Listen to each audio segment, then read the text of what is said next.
Hello everyone and welcome back. It is Adam at Scott's TCG bringing you the final deck profile on the run up to the Treasure Cup of decks that I think might stand a chance.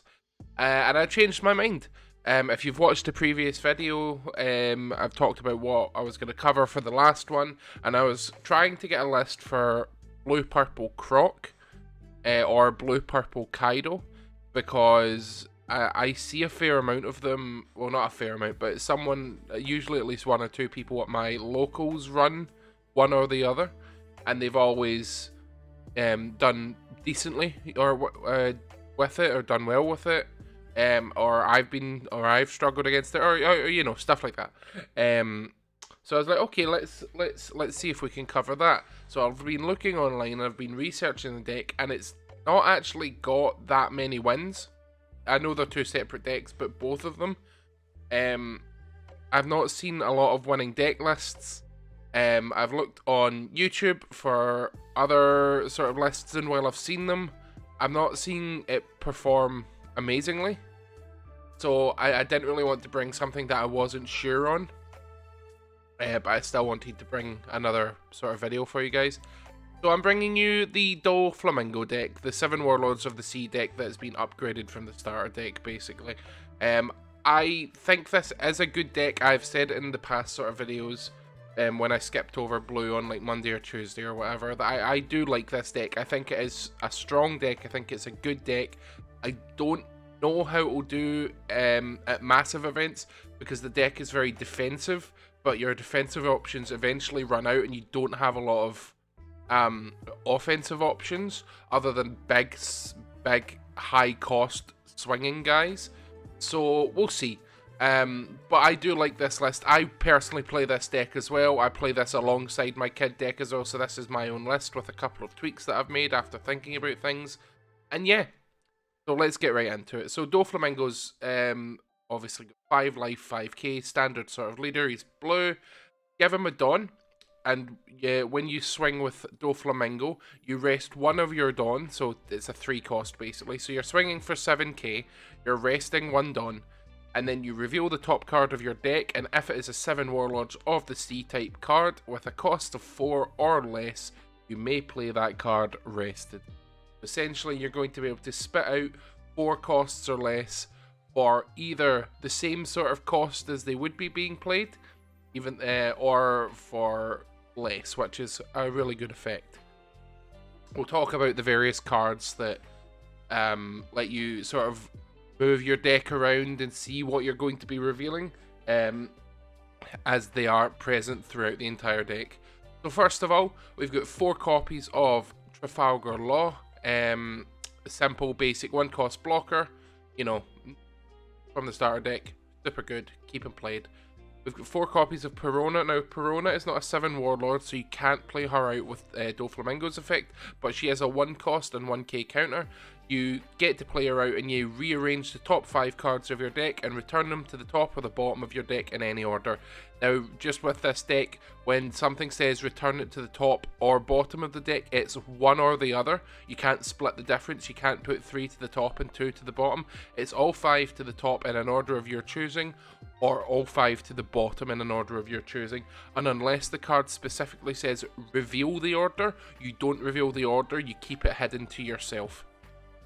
So Perona lets you rearrange the top 5 cards of your deck. Now this is a big brain deck. You need to keep the top cards of your deck in your mind at all times so you know what's coming up. You need to plan out your draws in advance. So what I would normally do is I would play out Perona, see what I'm going to be getting, and then I know on the next turn I'm probably going to be attacking with Doflamingo, because you won't start using his effect as quickly as possible.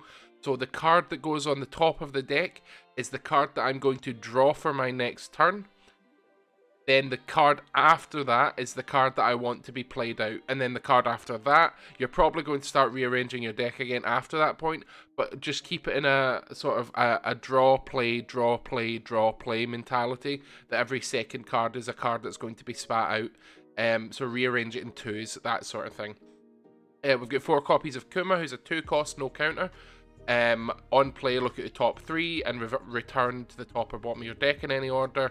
Same again, can't split the difference, and it's got a trigger of play this card. He's a 7 Warlord, so you can spit him out with Doflamingo's effect, but you don't really want to because it's not cost efficient. Super good life effect, obviously, and again, rearrange what you need so you can start spitting things out. Character Do Quixote is a 1 cost counter, and yep, guess what? On play, look at the top 5 cards of your deck and return them to the top or the bottom of your deck in any order, and he's also a blocker. So again, you can play him out with Doflamingo's effect, and then you get to rearrange your deck again so you can prep for upcoming turns. Remember that these guys come out rested. The whole point of that, I believe, is to not just be able to spit out ready to use blockers, but it forces your opponent to either swing over them, which is essentially a block anyway, or just ignore them, at which point they restand and then get to do things on their turn. 4 copies of Doflamingo, super cool. I've not met him in the anime yet, I'm still quite early on in it, but I fucking love his entire sort of vibe. Super cool. I bet he's a fucking weirdo. Gonna be fun. 1 copy of Sentimaru. Sentimaru's navy, so can't be played out with Don Quixote Doflamingo's effect. Give Sentimaru a Dawn, and then you rest 2 Dawn once per turn, and you can play up to 1 Pacifista with a cost of 4 or less from your deck, and then shuffle your deck. Playing this is a one-off, because if you see it and can get it out, then excellent, cool. You're getting your Doflamingo, you're getting Pacifistas out. Now, the Pacifista that we're playing in this deck is the blocker Pacifista that you can have more of 4 copies of, although we're only playing 3. Because either the Sentimaru lets you play them out from your deck, or the Bartholomew Kuma over here. On KO, play 1 cost 4 or lower Pacifista from your hand. So you block with this Kuma dies, you spit out this Pacifista from your hand, then you've got another blocker, really good in sort of economy, and then Sentimaru lets you play 1 of these guys out from your deck as well. I wouldn't run this at more than 1 of, because it kind of defeats the whole 7 Warlords spitting out guys effect that Doflamingo has, but 1 of, if you see it, is quite good. 4 copies of Boa Hancock from the starter deck. She's a blocker, and her trigger is to play the card. Super good effect. You can play her out with Doflamingo's effect, and this is one of the cards that I would recommend you play out with Doflamingo's effect as well. We've talked about Bartholomew Kuma, 4 copies of him. We've got 4 copies of Boa Hancock, the SR from OP1. She's a blocker. Most of the cards in this deck are blockers in some regard. That's the whole point of the deck. Give her a Dawn, and when she attacks, draw a card if you've got 5 or less cards in your hand, and on block, the same effect. So really, really good. You play her out with Doflamingo's effect, so it's essentially cost you 1 Dawn to get her out, and you've then got a 7k swing with Doflamingo, and then give her a Dawn of her own, and then on block, she'll get to draw your card. What I've found is that your opponents will just blow her up, like they'll just use Gum Pistol, they'll just KO it with like the Kaido or the King effects or something like that. They do not like you drawing cards, but that's totally fine. You want them to waste cards in your hand, so don't worry about it if she dies. If you get her effect off, excellent. If you get her effect off and she survives the block, even better. You know, she's good to have. We've got 4 copies of Gecko Moria. On play, you can get a 7 Warlords back from your hand, from your trash to your hand. So yes, you can play Moira out with Doflamingo's effect, and then you can add any of your 7 Warlords back. So you can get back one of your blockers, you can get back a Rearranger, you could get back Doflamingo, which does both.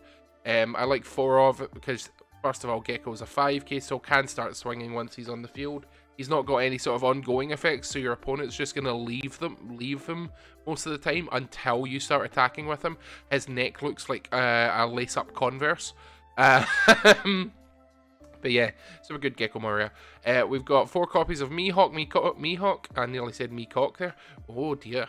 Mihawk is the only 2k counter in the deck because you've got a lot of blockers. So you want to be using your blockers because you've not got a lot of counter power other than the 1ks. Mihawk, give him a Dawn. When attacking, draw 2, trash 2. Excellent Psycho in your deck. Get him out. You can get him out with Doflamingo leader effect. He looks super cool. I've met him in the anime. He's quite cool.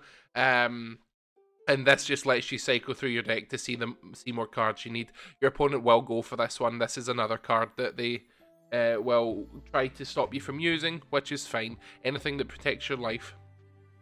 We talked about Pacifist already, 3 copies of the blocker. I see a lot of decks playing some of the starter deck one because he's a 6k and can be played out, you know, with the Sentamaru and the Kuma. I prefer the blocker version because it's still 5k. You can still swing with it if you want to, but he's more importantly, he is a blocker, which I think is more important in this deck because, again, we are lacking a lot of 2k counters. I'm running 3 copies of Doflamingo on play, 7 cost, return a 7 cost or lower character to its owner's hand. Now, during the deck limited battles, there was nothing I loved more than table judging the 7 cost Doflamingo loop, where they would just keep playing this down and looping each other and bouncing each other's Doflamingo back to their hand. Boy, that was really thrilling for me to watch. But I digress. It's a good effect, it's a strong effect, it'll bounce pretty much anything other than the massive costs, you know, back to your hand, back to your opponent's hand. Doesn't mean that they can't play it out again next turn, but it means that they're going to be wasting things to do so. Please don't use this effect to bounce a 1 or a 2 cost. It's just not worth it. You should be bouncing 7, 6 or 5 costs with it. Don't go any lower than that. Otherwise, you're just kind of setting yourself up for failure. And then once he's on the field, just start swinging with him, basically. 7k is quite heavy. It forces your opponent to have a 2k counter and then some. So, yeah, really good. Now, I'm not playing any of the SR Croc in the deck because I think it sucks in this deck. I don't think it sucks in general. It's a good card, but it is not built for this deck, and I see lists including it, and I think it's pointless. For those of you that don't know, the Croc's effect is whenever you activate your blue events cost 1 less to activate, and then it's got Banish as well. Yeah, it's a good card, but it's meant for the blue-purple Croc deck that relies on events. It's not meant for this deck. You can't spit it out with Doflamingo. It has no synergy whatsoever. I cannot recommend you play it. That's why I like the Doflamingo instead, because it lets you bounce. And this Mihawk, your two copies of your 9-cost Mihawk, again, no counters on either of these guys. You get to bounce one of your opponent's characters, or up to 1. You can play it out with no effect, of course, with a cost of 7 or less, so same as Doflamingo, but it goes to the bottom of their deck instead. Yes, so, good card. This Doflamingo is better, but this has more counter power and stuff. More power in general to attack with. Once this guy comes out, he's not leaving unless they expend a lot of resources to do that, which again protects your life. Super good card, 2 of them because he's really strong. You don't need more than 2. And again, use this to bounce 7, 6, 5, potentially good 4 costs. Don't go any lower. Use your where is he? Oh, we don't have the one that bounces the other guy. Okay. Yeah, so don't worry about the low cost, guys. Moving on to events, not a lot of them, just 5 in total. I'm playing 3 copies of Desert Spada. Gives your leader or character plus 2k, and then you rearrange the top 3 cards of your deck and bottom deck them or top deck them in any order of your choosing. Again, its trigger in life is draw 2, trash 1, which is very good. You could up this to a 4 of if you wanted to. I suppose you could drop the Doflamingo down to 2. And yeah, I like the card. And 2 copies of Love Love Bean gives your character leader plus 4k, and then you draw 1 if you have 3 or less cards in your hand. Getting more cards in your hand is super good for blue. It does use a lot. Getting the draw cycle with, you know, with Mihawk or with the where is it? The trigger Desert Spada, you know, getting to cycle through your deck is good. What I will say is that when you draw these cards, if you've rearranged your deck and you're then starting to draw cards with effects, it's going to mess up the order that you've put them in, because you're going to be going through your deck at an accelerated rate. So if you plan to use Mihawk's draw 2, trash 2, and then you're using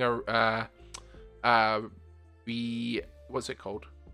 A rearrange sort of effect, then just remember that the next card you draw will be your next turn card if you're not using Mihawk's effect this turn, and then you're going to draw 2 additional cards with Mihawk's effect before you use Doflamingo, so, or after. So you just need to keep that in your head. This is, like I said, it's not a complicated deck to use per se. If you just want to play as Doflamingo spits out whatever it wants to, with occasional whiffs, then yep, fair enough. But if you're good, you need to keep the sort of top cards of your deck in your mind at all times. Try not to forget them. You can't write them down. You need to keep it in your head. But yeah, that's it for the Treasure Cup, Road to Treasure Cup series, guys. I hope you enjoyed this series. I'm going to do more. There's going to be Digimon content coming soon for Road to Finals. Going to do more lists and hopefully get deck battles back on the channel again. I've not been at any locals since before Christmas, just due to scheduling. I've been at a lot of events and stuff, and then I'm still doing up my house and stuff like that in general. But hopefully we'll get them back fairly soon. But yeah, hopefully have a wee video coming for you tomorrow about tournament etiquette if you're going to some of these cups, for those that haven't been before. But yeah, I'll leave it there for now, guys. Hope you have a wonderful day, and see ya. Bye for now.